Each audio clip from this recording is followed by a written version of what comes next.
Bonjour à tous. Je souhaite depuis peu créer une chaîne YouTube en polonais sur l'effondrement. Vous visionnez à présent le prototype de l'épisode 4, les limites du technosolutionnisme. D'ici à quelques semaines, ce prototype sera traduit en polonais, tourné avec du matériel professionnel et un ami graphiste réalisera des animations de qualité. Pour l'instant, je ne fais que lire le script avec un PowerPoint enrichi d'icônes en arrière-plan pour donner une idée générale du concept. N'hésitez pas à laisser en commentaire vos impressions, ce que vous aimez, pensez qu'il faudrait modifier et surtout si vous remarquez des erreurs factuelles. Merci et bon visionnage. Dans les épisodes précédents, t'as sûrement dû sentir que j'étais pas très chaud à l'idée d'appliquer des solutions purement technologiques à l'effondrement. Non, juste un peu. Et bah aujourd'hui, je te propose d'expliquer pourquoi le technosolutionnisme seul ne résoudra pas notre problème. On va se faire ça en 4 étapes. On va commencer par bien se rendre compte de l'échelle des changements à opérer. Puis on ira faire un tour du côté de l'équation de Kaya et du paradoxe de Jevons, plus connu sous le nom d'effet rebond. Enfin, on proposera une critique plus générale, donnée à l'appui du modèle de développement actuellement poussé par nos chers dirigeants. Oula, j'ai peur quand tu dis équation. T'inquiète, c'est vraiment pas très compliqué. Pour simplifier les choses, on va se concentrer exclusivement sur le climat. On oublie toutes les problématiques d'épuisement de ressources métalliques ou énergétiques et on jette aux oubliettes tout ce qui est lié à l'empreinte écologique, la déforestation, l'agriculture, la perte de biodiversité ou autre. Aujourd'hui, on ne parle que de climat, mais garde quand même à l'esprit que ce n'est qu'une petite partie du problème. Ah, cool. En effet, ça devrait simplifier les choses. Ouais, et tu vas voir qu'on n'a pas besoin de plus pour montrer qu'on va dans le mur.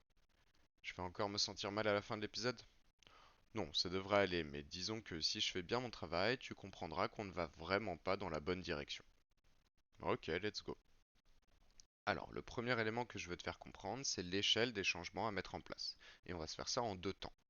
Voici un graphique du GIEC qui te montre la relation qui existe entre, d'une part, sur l'axe des ordonnées, l'augmentation de la température moyenne planétaire depuis l'ère pré-industrielle, et d'autre part, sur l'axe des abscisses du haut, des émissions cumulées de l'humanité en CO2 équivalent depuis 1870. CO2 équivalent? C'est quoi ça? Tu n'es pas sans savoir que le CO2 n'est pas le seul responsable du changement climatique. Par exemple, on parle aussi souvent du méthane. Sauf que différents gaz ont des pouvoirs de réchauffement différents. En langage scientifique, on dit forçage radiatif si tu veux avoir l'air cool en soirée. Oula, on n'a pas la même définition d'avoir l'air cool. Bref, pour comparer tout ça, on parle d'émissions en CO2 équivalent. Je simplifie un peu, mais le méthane a par exemple un forçage radiatif 26 fois supérieur au CO2, donc une tonne de méthane est égale à 26 tonnes de CO2 équivalent. Pour ce qui est des émissions cumulées, ça signifie que si on émet 41 tonnes de CO2 équivalent 2 années de suite, disons 2018 et 2019, les émissions cumulées sur ces 2 années seront de 82 tonnes. Pourquoi 82 spécifiquement? C'est juste mon nombre préféré. En 2018, les émissions cumulées de l'humanité depuis le début de l'ère industrielle s'élevaient à environ 2250 gigatonnes de CO2 équivalent. Et donc on aura au moins plus 1,5 degré, ce qui est cohérent avec ce qu'on avait dit la dernière fois. Ce que tu peux voir, c'est que pour rester en dessous des 2 degrés Celsius, notre budget carbone est de 3000 gigatonnes d'ici à 2100, dont 2250 ont déjà été dépensés. Ça veut dire que les enfants qui naissent aujourd'hui, pour rester dans un monde relativement stable climatiquement parlant, auront le droit d'émettre en moyenne 3 fois moins que leurs parents et grands-parents, dans un monde avec une population en moyenne 3 fois plus nombreuse. Donc le budget carbone de la nouvelle génération est de 1/9 de celle des générations précédentes. Ah oui, quand même, ça fait pas beaucoup. Non, en effet. Deuxième façon de te montrer qu'il faut changer du tout au tout, tu vois ici les émissions de gaz à effet de serre au niveau mondial depuis un siècle et demi. Maintenant, on va rajouter comment ces émissions doivent évoluer pour rester en dessous de la barre des 2 degrés en 2100. Le GIEC nous dit que pour respecter les accords de Paris, il nous faut diviser nos émissions par 3 d'ici à 2050. Les intérêts composés te diront qu'une division par 3 en 30 ans équivaut à une réduction de 5% par an tous les ans jusqu'en 2050.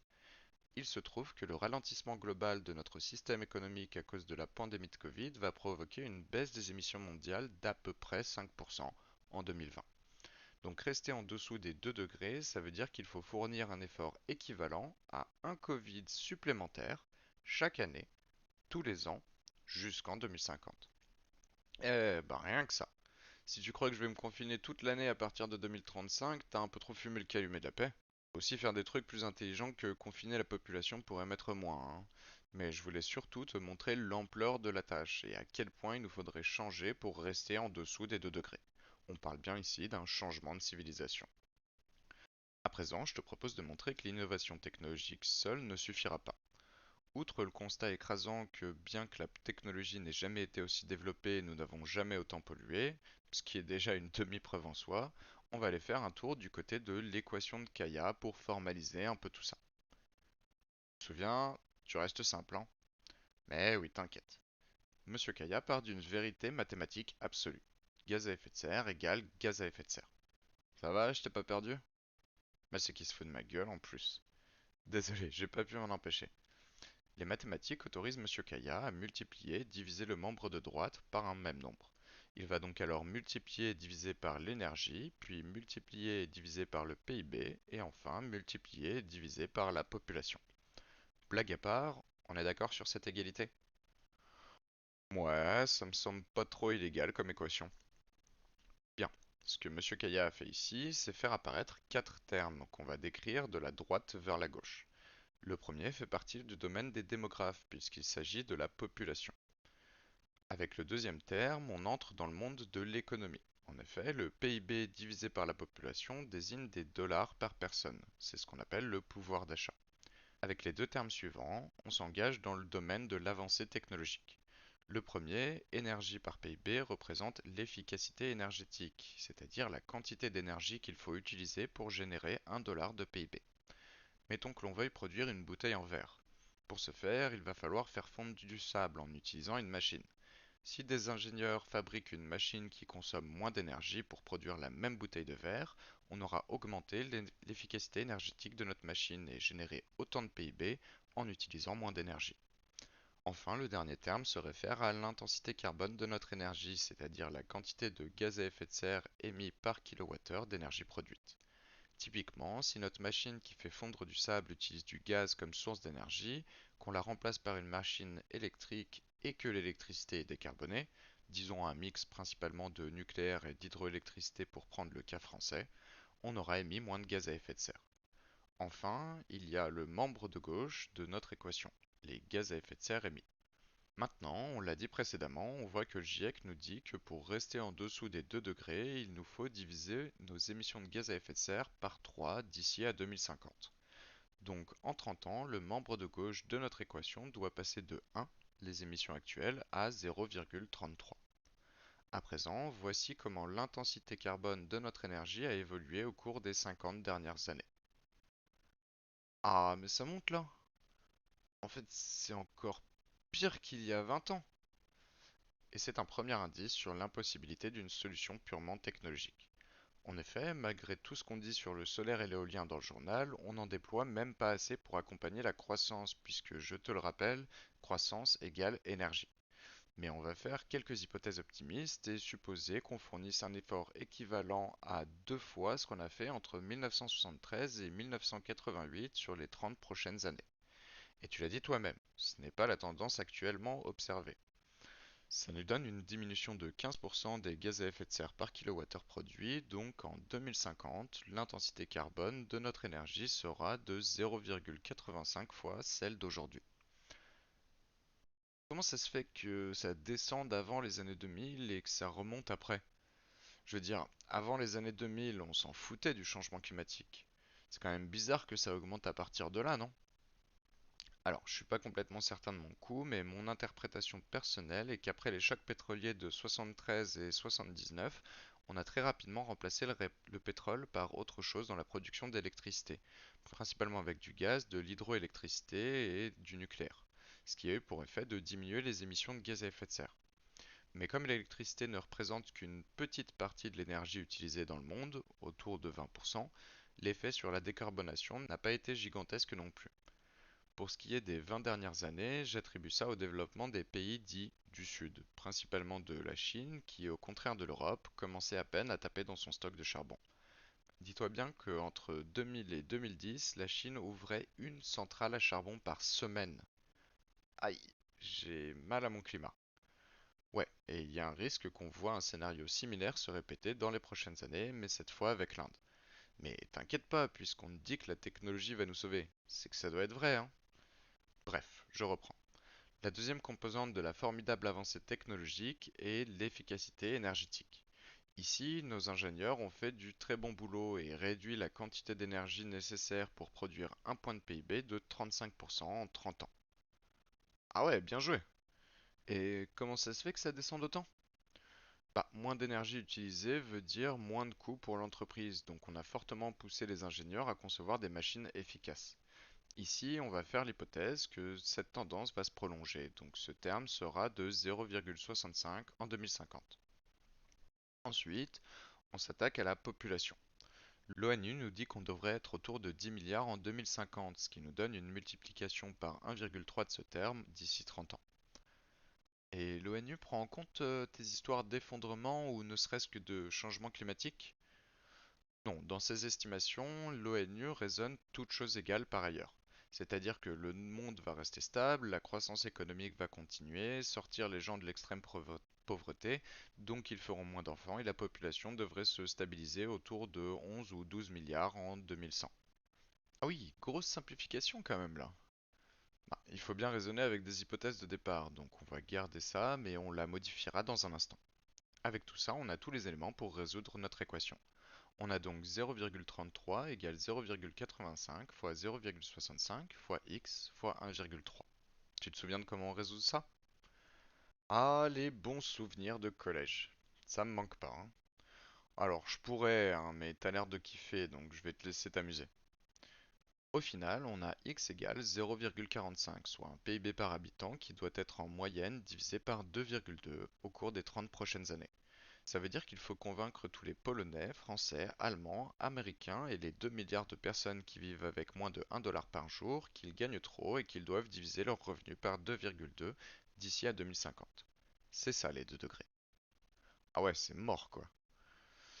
Mais comme je vais être gentil avec ton portefeuille, on va considérer que la population continue d'augmenter jusqu'en 2035, puis décline pour atteindre le niveau actuel en 2050. Ce que je viens de faire, c'est que pour t'aider à conserver ton pouvoir d'achat, je viens de tuer 1 milliard d'humains entre 2035 et 2050 et j'empêche 1 milliard d'autres humains de venir au monde. On résout à nouveau et bah même avec ça, tu dois réduire ton pouvoir d'achat de 40% en 30 ans.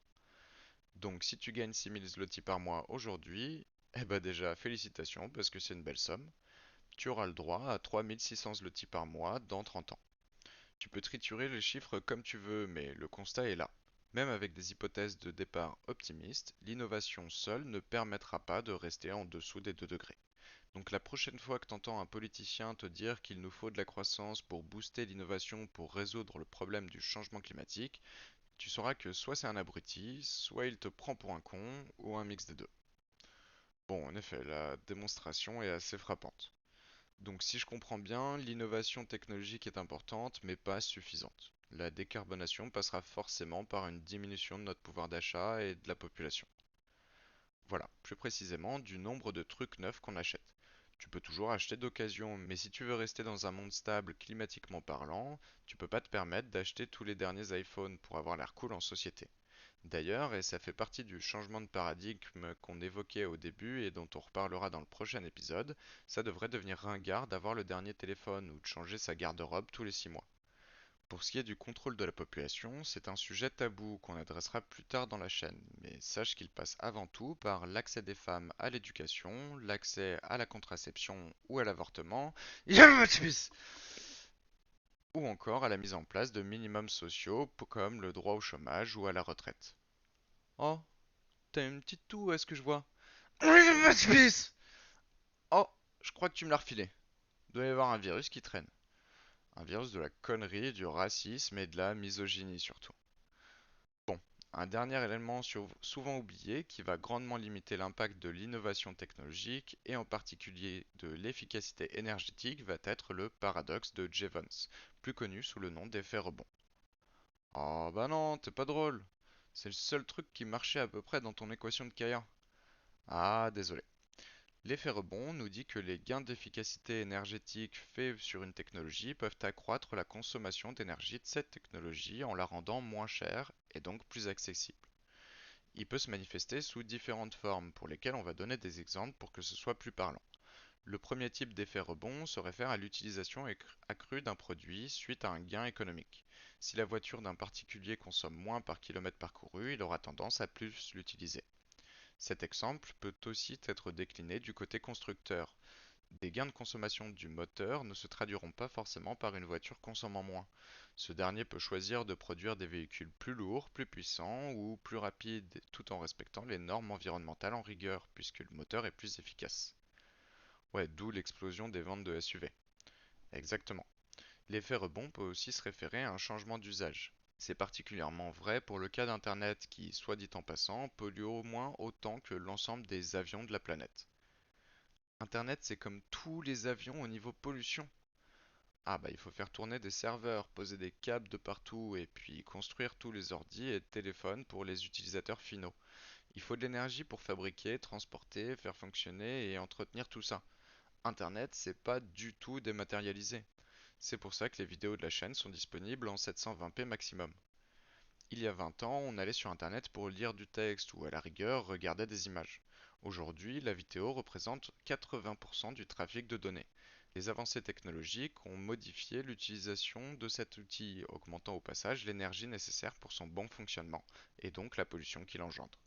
D'ailleurs, fun fact, 20% du trafic de données sur Internet, c'est du porno. Donc la prochaine fois que tu veux assouvir tes besoins, pense à moi et baisse la qualité. Je sais même pas si j'ai envie de commenter tellement ce que tu viens de dire est sale. Et puis, je regarde pas de porno, moi, de toute façon. Je suis un mec bien. Ouais, on me la fait pas à moi. Du coup, tu penses quoi de la 5G? J'en pense que c'est une hérésie énergétique et matérielle. La consommation d'énergie par paquet de données sera amoindrie, mais la quantité de données va exploser.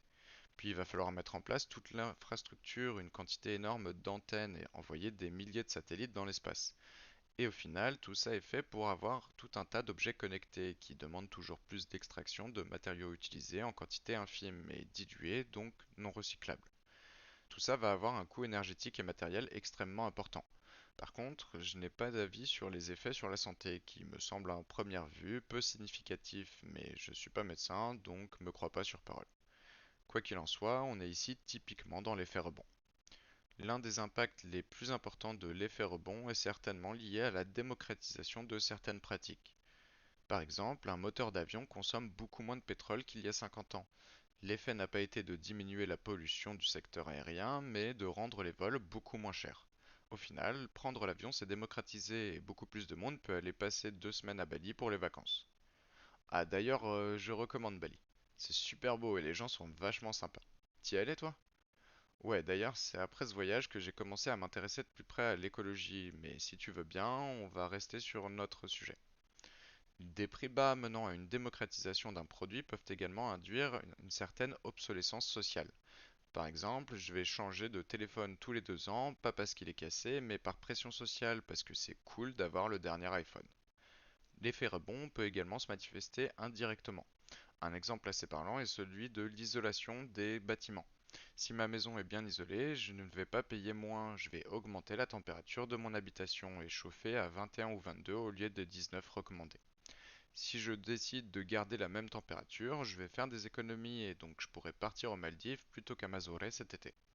Cet effet rebond peut prendre une myriade de formes qui peuvent être assez difficiles à quantifier.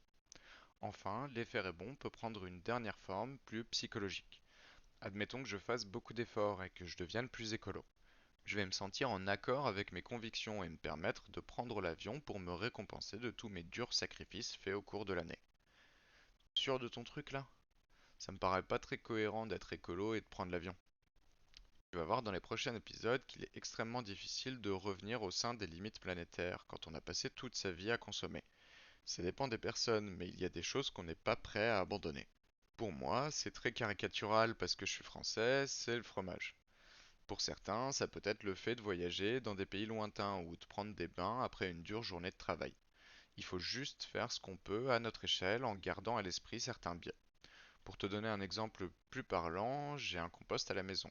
Du coup, je donne mes épluchures à mes vers, mais ça reste un déchet.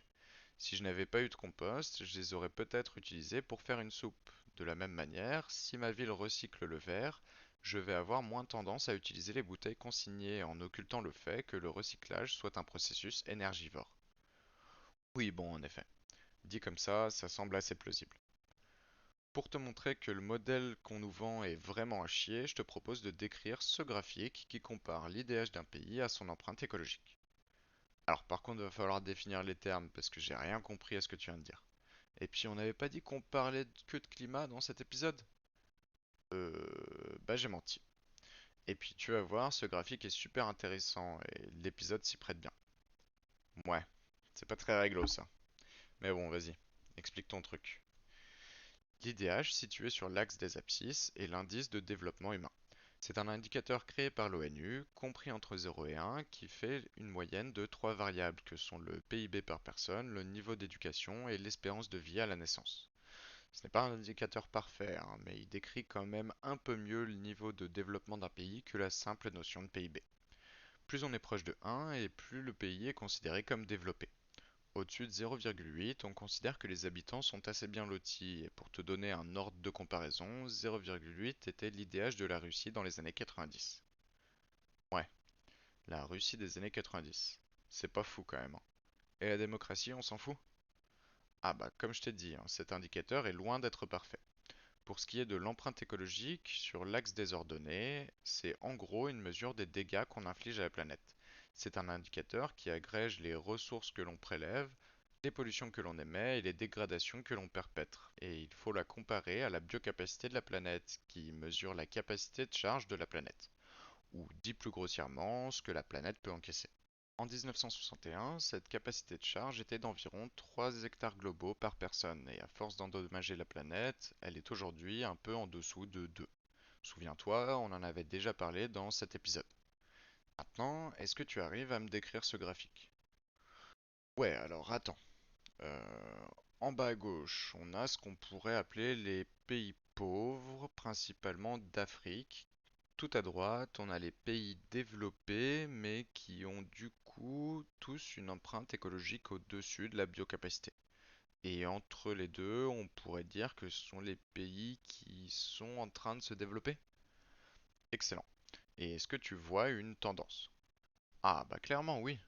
Plus on se développe, plus on consomme et donc plus on a une empreinte écologique élevée. Et quel serait l'objectif à atteindre? Où est-ce qu'on voudrait que les pays se situent sur ce graphique?